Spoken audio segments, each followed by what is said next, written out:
Welcome to our weekly astrology that we have started in support of life. Like we all need to feel a measure of support always, but I think in these challenging times even more so. So welcome. My name is Lydia Griffith. This is the Feng Shui and Bazi Chinese astrology channel. And on this channel, I often like to read the charts of famous people because I think it helps us to better understand our own lives and our own charts. So welcome again. If this speaks to you, please subscribe, like, hit the bell so you don't miss a single video. That being said, typically I put out 2, sometimes 3 a week. I am pulling my self-care card and saying this is going to be the only video this week. I am a person that is always transparent and completely authentic and honest, always. So I will share with you my March. My March has been a cluster mess of bizarre things happening, mostly with my home. My work is going very well. My yoga retreats here in my home and the work that you kindly give me by way of readings with you and feng shui consultations has been wonderful. And I'm very appreciative and super grateful for all the work that I have. But I think my detective sleuthing mind thinks that the feng shui of March is what is really wreaking havoc on my life. And this week, while I am filming this on Friday, I feel raw and exhausted, a measure defeated. I had the Orkin people came out yesterday, and it was not just one issue. It was a number of major issues with my 120-plus-year-old house. And then last night, I discovered my roof is leaking. It's like from the top to the bottom of my house. And I've never owned a home before. I am completely overwhelmed. So I'm pulling my self-care card. I'm doing one video and I'm not even going to apologize because we shouldn't apologize or ever feel guilty for the fact that we are pulling our self-care card and saying, hey, I need support. I need a hand to hold in this journey of life. And that's what I did. I have completely cleared my schedule for the weekend, and I have reached out to friends to see at least 1 or 2 people this weekend so that I feel that support and don't feel alone in the struggle of life. That's my crazy intro for you guys today. But I wanted to be transparent in case you were wondering, hey, why does Lydia only have one video out? And it's coming out on Sunday so that your start of your week, you can plan ahead. And hey, I'm really happy to say that after a very difficult week this week, next week,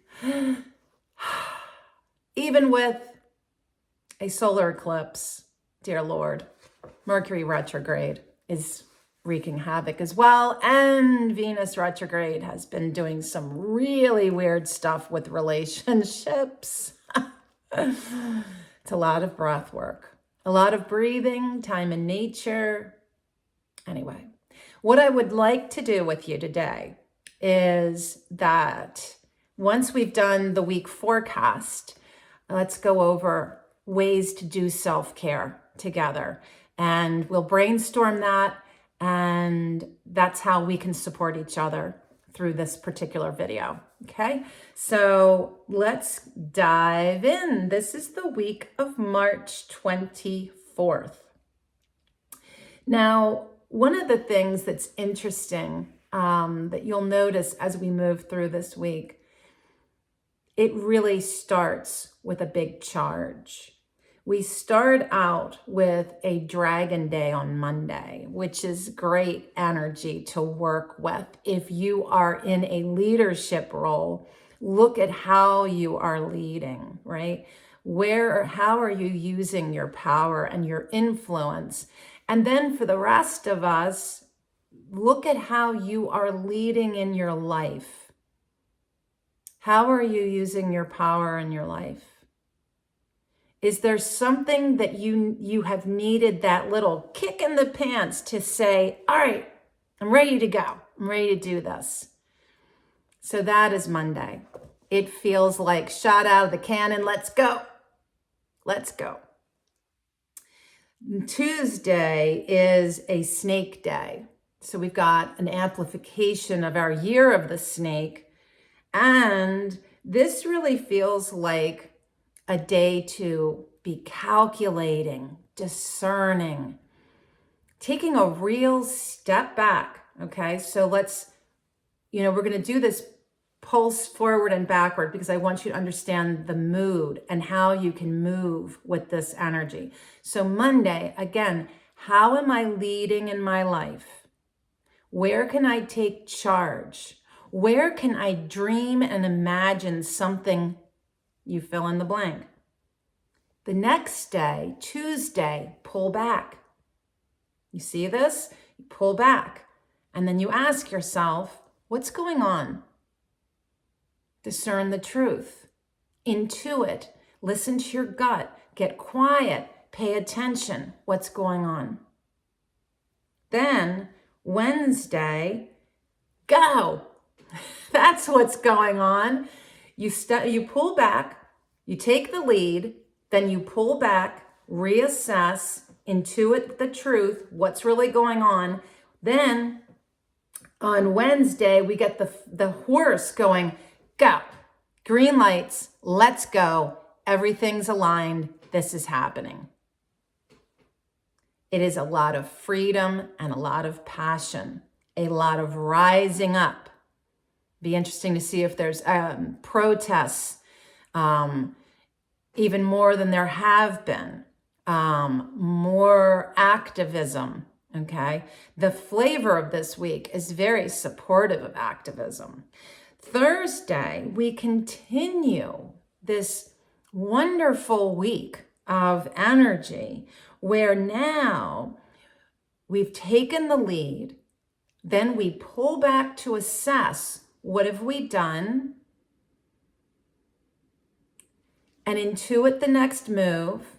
The next day, Wednesday, says, yes, go. Green lights, freedom, go. And then Thursday is another pulse back. The sheep says, let's get quiet. Let's get into peacemaking. Let's get into the creative aspect of whatever this is.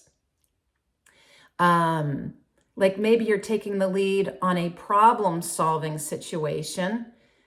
By Thursday, I would say that you are able to innovate and create the right solution. Or if it's with a relationship, that you are able to work together and co-create something innovative and interesting together. And then, just in the general sense of things, it is a great day to be creative. All right. And then Friday, it all comes to a screeching halt. So it's a great week to have a 4-day week because Friday brings in a fire monkey. This feels explosive. Whenever I see fire with metal, because this is a yang fire monkey and monkey is yang metal, this feels explosive in our collective. Individually, for you and I would caution you with things like working with electricity, working with anything that can explode, literally, working with, or even traveling, like driving in a car, be extra mindful so we don't have any accidents. It is a day of problem solving, sleuthing, getting to the core of the matter. But I would say that that is best done independently and in a safe environment. Kind of like you don't want to disengage a bomb with a whole crowd of people around you, right? Just, that might be a little bit of an extreme example, but you get what I mean. Then Saturday, we have the rooster, which is this big, loud voice. And it is in conflict with our month of the rabbit. And so this feels combative. It feels like fighting, and it's loud. Saturday would, especially when you dovetail, as I love to do, Western astrology with Eastern astrology, is to recognize with Venus retrograde and Mercury retrograde, you've got a situation on Saturday that feels like very disharmonious and would not be a good day for dating, or certainly not going on a first date, and not having the sit down, I need to talk to you about our relationship, that do not do on Saturday. So instead, when we have these challenging days, the best thing to do is pull back. It's a day to process, a day for self-care, or a day to just work independently. Sunday, we have now come to the 30th of March, and this is a day of the dog. This is a day when it feels like, when you look at the whole weekend feels like something really breaks open on Friday. Something feels explosive. It feels like, almost like you got tinkering with something, thinking you were going to fix it, and it all blew up. And then Saturday, there's this outright argument. There's fighting. Then Sunday, we rise up for justice. I've had it. Not taking the fighting anymore. Not taking this explosive whatever anymore. So Sunday feels like the day that we're going to church, we're going to temple, we are rising up, and we got something to say and something to fight for. We're going to stand up for the underdog. Interesting week, right? So the takeaway, for sure, I think, is utilize the first 4 days of this week, Monday to Thursday, to the best of your advantage. And then the weekend, Friday through Sunday, pull way back. Now, I'm fortunate enough, Friday to Sunday, I am having a silent spring retreat here. And we're radio silent. So that is pretty cool. And that is a way to utilize this energy, to use it to your advantage always, which is, I think, one of the best parts of astrology and divination as a whole, whatever oracle you might be using. So that all being said, in the comments, I would love to know your top 5 self-care practices, just in case you have some that I don't know, I hadn't thought of, and vice versa. And this way, we kind of work together to inspire each other. After all, what is a community? A channel, a YouTube channel is a community. And that is what I think of when I am making these videos, that I am talking to a community of people. So thank you very much for watching. I very much appreciate you. And your comments, I so appreciate them. Please keep them kind and respectful. So I'm going to come up with 5 self-care practices right off the bat. hopefully to inspire you. One, I am probably going to do this today, Epsom salt bath or a bath with essential oils, like the fragrances that lift you up, like orange or lemon oil. I love the doTERRA product line for essential oils, and have candles. So it's very like self-romance while doing your self-care, right? Very romantic with the candles and the bath. So we've got a bath. The other thing I love to do is take silent walks in nature. Number 3, visiting my chickens. I call them my Prozac.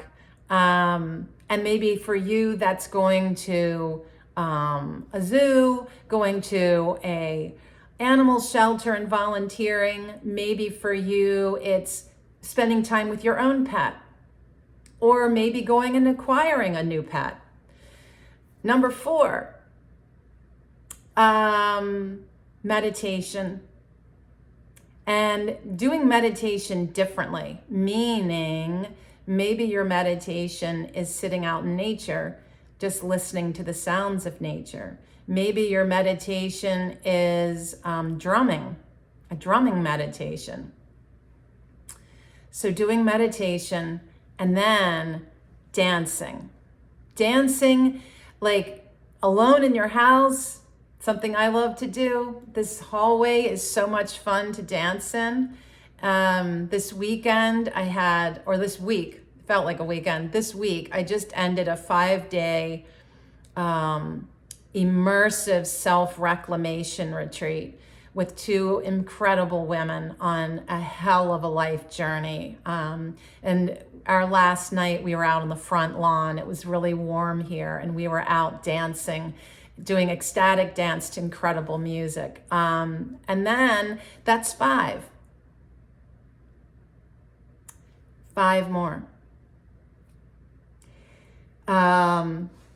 Make something really nourishing to eat. Read or listen to something really inspiring. Watch a funny movie or TV show that you know is going to make you laugh. Like for me, I think of Little Miss Sunshine, Best in Show. It's a mad world.